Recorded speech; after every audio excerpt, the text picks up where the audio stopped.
সম্প্রদায়কে একেবারে কণ্ঠসা করার ইচ্ছা নিয়ে উদ্দেশ্য নিয়ে আওয়ামী লীগের নীতি।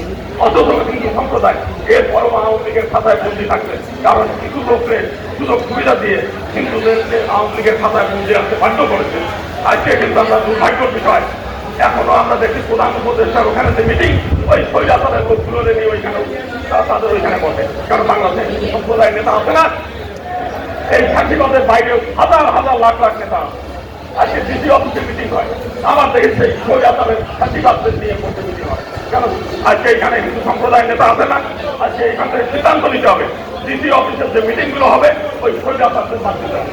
প্রধান উপদেষ্টার যেখানে মিটিং হবে সেখানে বাদ দিতে হবে। আমি দেখলাম যে বিএনপির মধ্যেও কয়েকজন লোক ঢুকে আছে, তারা এই ফাঁসিবাদদের এর মধ্যে বিএনপির মধ্যে সুযোগ সন্ধানী হিসেবে ঢুকাই দিতে চায়। আমার মধ্যে এদের নাম না বললেই নাই, আমি দুঃখের সঙ্গে বলতে চাই বিজন কান্তির সরকার তার মধ্যে একজন। আর এই বিজন কান্তির জন্য হিন্দু সম্প্রদায় বিএনপি থেকে আলো তুলে হচ্ছে, তুলে তুলে হচ্ছে। যদি বিএনপি থেকে আগামী দিনে সমস্ত বাংলাদেশের হিন্দু সম্প্রদায়কে এখানে আনতে হয়, তাহলে এই সমস্ত দুষ্ট চক্র যারা ফ্যাসিবাদকে আবার পুনর্গঠন করতে চায় এদেরকে আপনার ছড়াইতে হবে।